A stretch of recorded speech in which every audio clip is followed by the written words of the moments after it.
What's up, Internet? Kevin with Tech for Lunch and Dinner here, bringing you our review of Brink for the Xbox 360, PS3, and PC. Now, my experiences with the game do come from its Xbox 360 version, and it's obvious that the game was designed with PC first and foremost in mind. One of the first things I noticed right away is that while auto-aim does exist in the game, and can be turned off in the options screen, its effect is very minimal compared to most console-based shooters. I honestly found this fact to be rather refreshing. However, it was noticeable, especially the first couple days online, that a lot of players are not used to this change. Core gameplay-wise, Brink is an objective-based team shooter, in which two teams of players work against each other to complete a series of different goals based on the map.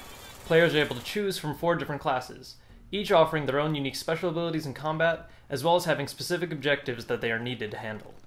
Soldiers can resupply themselves and allies with ammo, use the largest variety of special grenades, and are able to complete objectives that require demolishing something. Engineers can upgrade weapons, ally defenses, place mines and turrets, and are also needed for objectives that require fixing machines or keeping escorted robots in good condition. Medics can heal allies, throw them revive syringes, and are needed to keep escorted civilians healthy.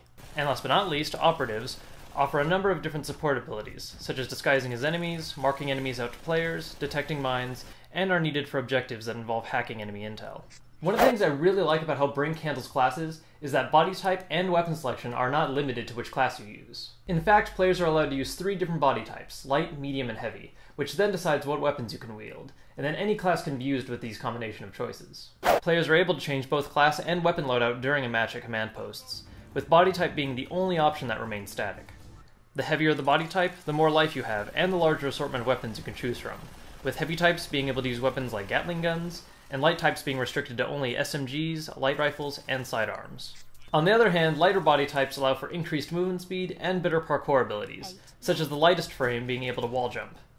Aside from all these gameplay affecting options, players also have a good number of appearance options to choose from, allowing players to have a character that fits their own style. While I do enjoy the way Brink has handled customization options for players, I must say that I find the game to be extremely lacking in everything else. While the game does a decent job of setting up the storyline involving the war between security and resistance forces, actually playing through the campaign is relatively vague, very short, and overall I'd say it fails to appeal to anyone looking for a shooter with a strong story. Couple this with the fact that the game only has 8 maps to choose from, which in an objective-based game that relies on maps to give players variety just doesn't feel like enough. While the game does use a level up feature to help allow players to customize their character, it doesn't take very long at all to level up, and hitting the max level of 20 can take as little as a week for anyone playing the game consistently.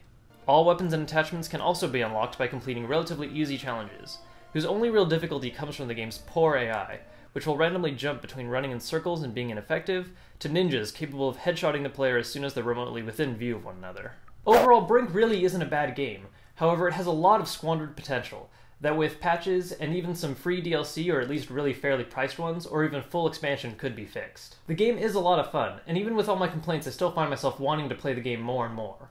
However, as it currently stands, it simply feels incomplete, and in my opinion, not worth the full price of a game. Well, that's our review of the 360 version of Brink. I'm Kevin for TLD, thanks for watching. Did the founders evacuate the tower? Did they evacuate the tower? There's no time!